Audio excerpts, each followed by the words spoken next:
Hey guys, it's Michelle here with My Cup of America, and I am so excited to have my longtime friend Kerri Bird with us today from Davison, Michigan, where she is under I don't know how many feet of snow right now. But yeah, Kerri, a little backstory. Kerri and I go way back. We used to be 911 dispatchers together, and she is still doing that job, and she is absolutely the best that there is. So, Kerri, thank you so much for taking a snow Thanks, day Evan. and chatting with me. We've been laughing a lot before we started recording this, catching up on old times. So it's really good to see you, Kerri. You too, girl. So you have always been the crafty one. You're always doing something to keep yourself busy when you're not at work. So you're doing this acrylic pouring. What in the world is that? So, acrylic pouring, oh my goodness, how do I explain it? You take acrylic paint. Generally, you can go low end to high end acrylic paints. You can get them anywhere from Michael's, Joann's, Walmart, larger online retailers have better brands. And you mix them with a medium to make them more fluid so that they actually run versus squirting it out of a tube and using a paintbrush to paint a picture, let's say. And depending on what technique you use, you'll get different results. One of the big things a lot of people want in acrylic pouring is cells, and it's where paints react with each other and they create what actually looks like cells or round drops, and they show color, the color that's underneath, and it comes up through a different color that's on top. And I can show you when I bring a picture over, I can show you what they are. But it's so neat because you're never going to get the same picture twice. You can't duplicate a picture.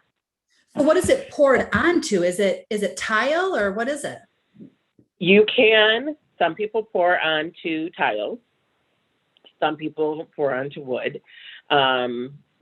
It just depends on what you're doing. If you want to make coasters, you're going to pour onto tile. I use canvases, Oh, okay. like you with any kind of oil painting or portrait painting or what have you. That's what most people use for wall art, is going to be canvases. Okay. And that's what I do, tiles. I'm playing with the idea of wood, but you have to really prep the wood really well. And I don't know if I'm going to put that much effort into it. So I'm looking at the designs behind you. So could somebody take that and use it like for backsplash and stuff like that in their kitchen?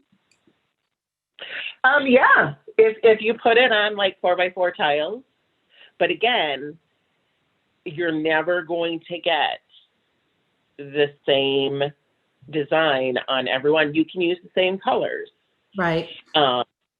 but even then, you're looking at the way that you pour it, or the consistency of your paints. It could make the colors blend differently, and so you're going to have the same basic colors, but you may have blending of colors in one tile that you didn't get in another tile.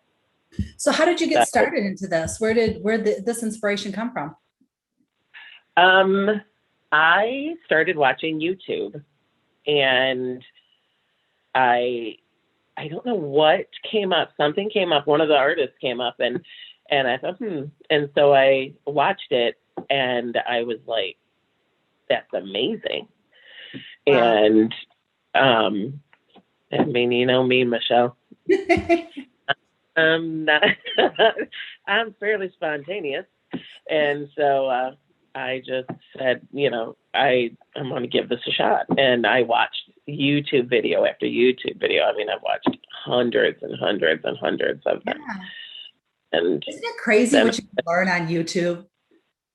yeah, I'm telling you, I've learned so much about this on on YouTube. It's amazing. And Start your I've own even YouTube become, you know, I don't want to say friends, but I've communicated with some of the artists and stuff like that. So it's pretty cool.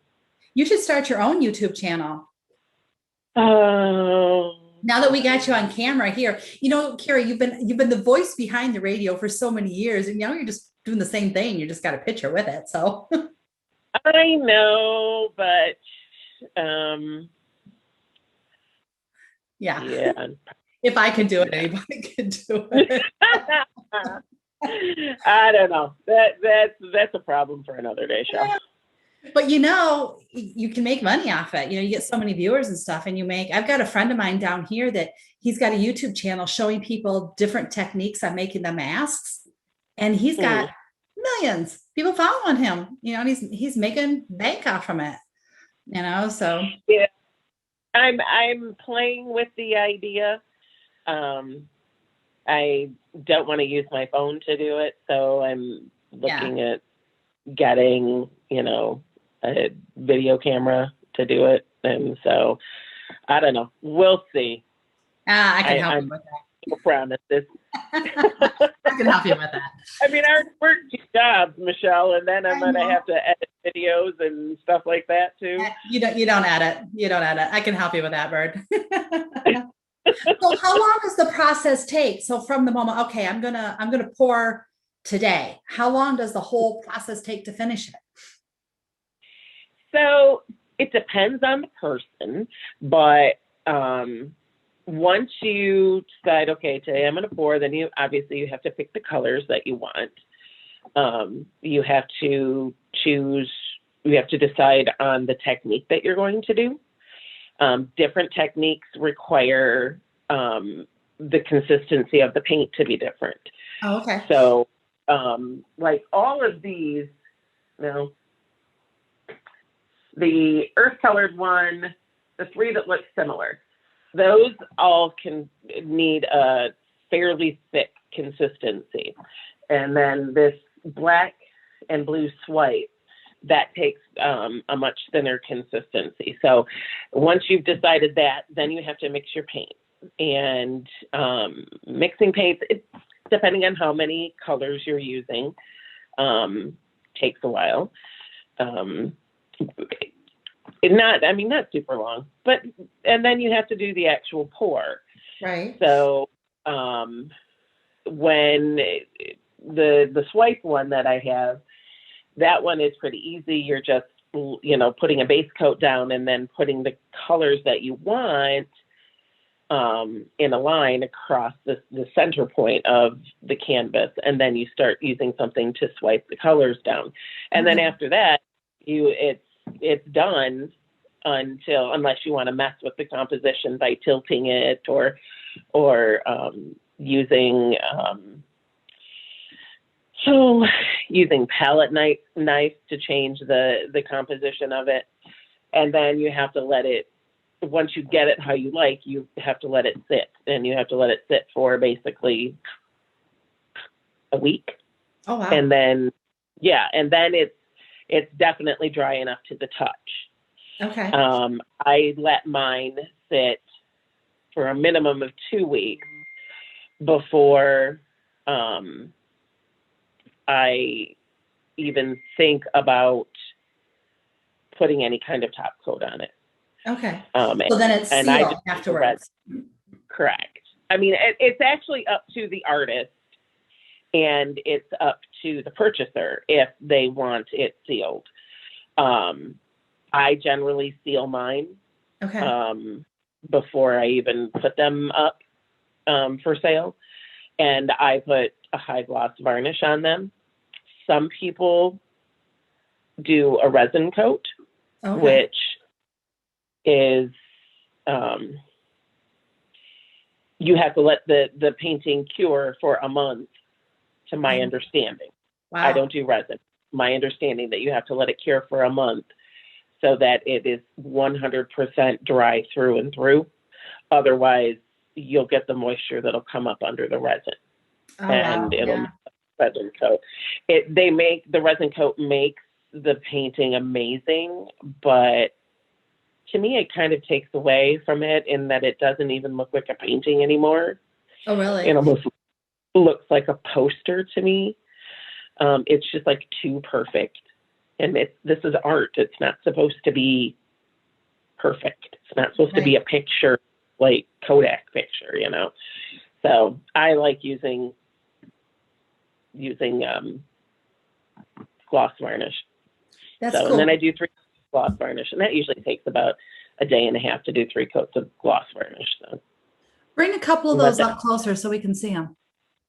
okay. So that is the swipe one. Oh, that's so cool. It has black base coat, and then I used like different shades of blue, and I used, this is a metallic oyster color, and you make it thinner, and then you put the line here, and I use anything from baby wipes to playing cards, and you just make it gets in the swipe color, which is the oyster, and you drag it down like that. Then you switch around. That's super cool. The new technique that I've just started, that I'm completely in love with, this was the first one I did. So that is so cool looking. This is called a sandwich pour. Okay. And it is literally a sandwich. So you take thick layers of white paint or black paint. I have a black one downstairs, but it's still curing and it's still wet in the middle, so I didn't want to mess up the composition. And then you mix up a bunch of the colors that you want. You have a thick layer of white paint, and then you literally just gently drizzle your colors over the white paint so it doesn't go down in the paint. It lays on top of the white paint. Okay. Put a layer of white paint, more drizzling of these. And so you fill your cup up doing that, and then there's any ways you can pour it. With acrylic pouring, there's something called a ribbon pour, where you're literally just going like this and pouring out of the cup. And that's how I did this one. Wow. Where that is so pretty. Thanks. So whereas this one, I didn't do the ribbon pour. I did more of what's called a straight pour, where I have this tilted at an angle, propped up on cups, and I'm literally just pouring it and letting it run down, and then I tilt it to get the color that I want. Now these haven't had the top coat put on them yet, so they'll be much shinier when I'm done finishing them. That is so cool. That is awesome. So you can literally customize size or colors or anything like that for someone. Yeah. Yeah, I have probably close to, because I don't do anything halfway, I probably have close to 150 different colors. Wow. I mean, and that's just straight colors out of the tube. I can mix colors together to make new colors. I mean, there are canvases that can be purchased as big as you want. Yeah. Yeah. Now, obviously, the bigger the canvas, the bigger the cost, because it costs more in paint, and pouring medium, and Floetrol, and just just the everything. supplies. So do you do like, well, I know like last year there wasn't any, but do you plan to do like craft shows and art fairs and stuff like that with it? Hopefully. Yeah. Like I said, when our society opens back up, that would be my my hope would be to go out there. So I have heard there's kind of a pain because you gotta, hang up all the pictures and all that kind of stuff. But I don't know. We'll see. I'm going to be starting a website with my art on it. Perfect. For sale. I have a Facebook page. Excellent. That you can purchase from. And anybody who sees my stuff, if they're interested, they can always friend me or I mean, even my personal Facebook page, that's fine. So what is your Facebook page so we can make sure we put that in the comments here? What's your Facebook page to find you at? Kerri's Acrylic Kreations. Okay. So we'll be sure we put that down here so people can find you and all that kind of stuff. So Kerri, I always end my interviews and I ask this question, what is a favorite quote of yours? And remember, this is family friendly. So what's an inspirational, what's an inspirational quote that you just have always liked? Okay. We went from favorite to inspirational. Oh my gosh. Well, same thing. Favorite or inspirational? What is it? You know what I always say, and I think I've kind of adopted this quote and this way of thinking because I've been doing what you used to do and what I still do. Is it is what it is. I try not to make things bigger than they are. And I mean, I know, you know me, Michelle, I am a control freak and I have to try to let that go for my own personal sanity. And I have learned, especially over the last couple of years, that there are so many things in this life I have no control over. Yep. And I have to go with, it is what it is. I can't change it. I can't fix it. I just have to go with it. So to keep my own personal sanity, I have to, I mean, you hear it all the time coming out of my mouth. It is what it is, Yeah, it's part of the job too. It's probably not the best one you'll ever hear, but it keeps me sane.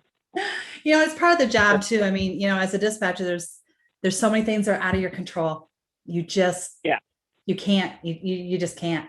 You just can't. Yeah, so. Which is amazing to me that I've done the job for as long as I have. And maybe that's why I'm a control freak in the rest of my life, is because sometimes I have control. Yeah, that's funny. So, well, Kerri, thank you so much for hopping on this with me, and thank you so much for your almost 25 years of service as a 911 dispatcher. And you were so fun to work with, and I'm so glad that we caught up like this. So, everybody, make sure you check out Kerri's page and get in touch with her. Her stuff is absolutely beautiful. And when we get back up to Michigan, we'll have to connect, and I want to see some stuff up in person. So, all right, Kerri, thank you so much. And join us for another episode of My Cup of America. Chat soon.